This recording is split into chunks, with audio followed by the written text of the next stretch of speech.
Hey YouTube, how you doing? It's Max. It's currently Friday. Oof. And I guess today I wanted to talk a little bit about the new Dungeons and Dragons movie coming out. So today is currently like the 22nd, I think, of July.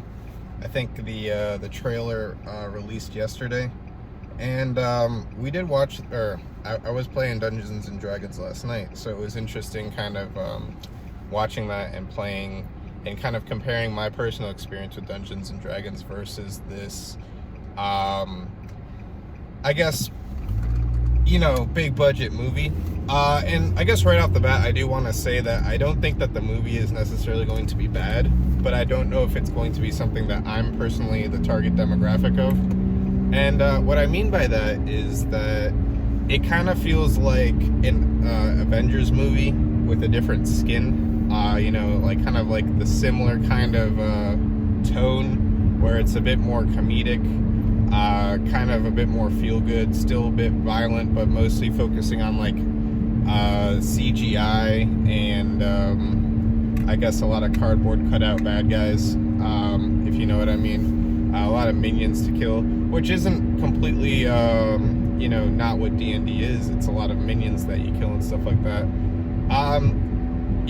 So I don't think it's going to necessarily be like I don't know if it's going to be good or bad, but I definitely think that based on the trailer, it seems like what the people who created it intended. They're kind of hitting those marks. They're not really missing. So like what I mean by that is that, they're including a lot of D&D tropes like mimics, owl bears. It looks like this army of undead that are being raised. So it looks like, if you were to make like a pop music version of a D&D movie, that would probably be good, or that would probably be the way to do it. And I think that just in, I'm not like a film expert or anything, but just in today's market, how I kind of have seen movie trends over the past 10 years, it kind of seems like if you try to, if you're making like an action movie or something, you kind of want to base it kind of around the formula of Avengers in terms of the profit, kind of, if you're trying to make a return on investment kind of thing. But, and I guess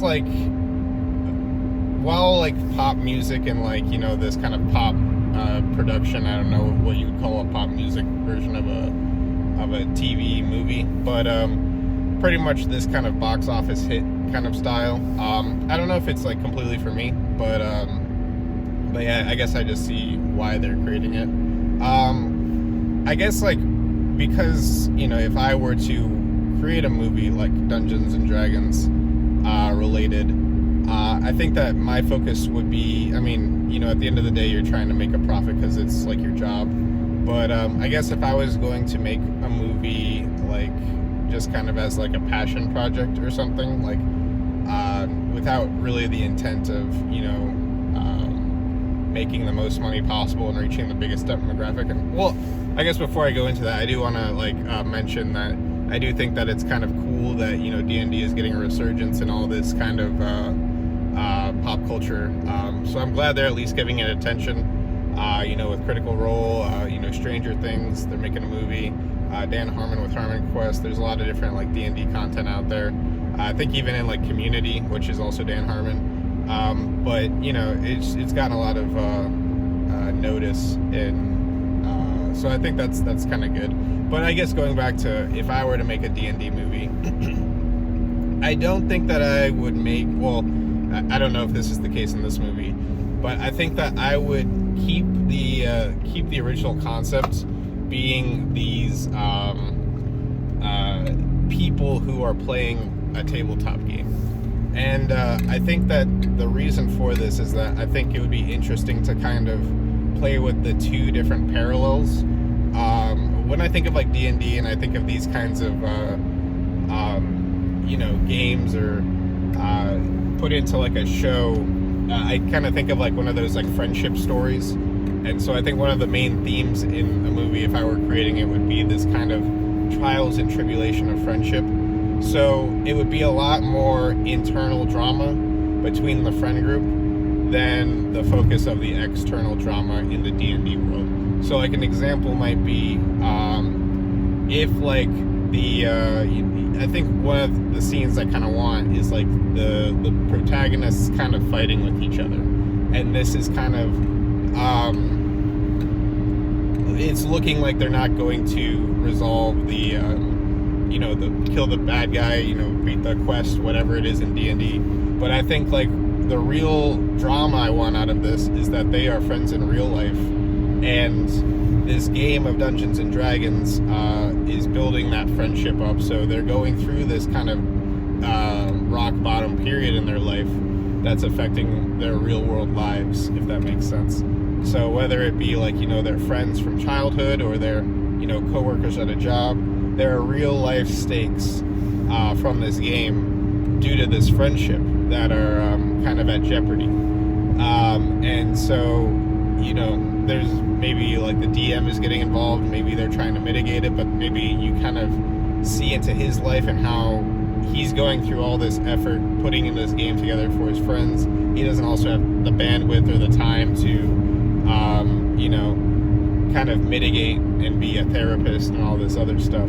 So while I don't think this would be as popular as maybe like it might take a little bit more nuance to like kind of delve into this, but it's I think it would be more like you could still sprinkle in like the the mimics and the owl bears and stuff like that with like the characters and whatnot, go through the tropey kind of like bard and like druid that this movie's kind of doing. But I think that just having it being a more memorable and impactful movie, it might be interesting exploring those kinds of themes, where I guess what I want the audience to kind of feel from watching, like if I were to make this kind of movie, it would be kind of like this idea of the target demographic would be this person who's like on the fence about playing D&D, right?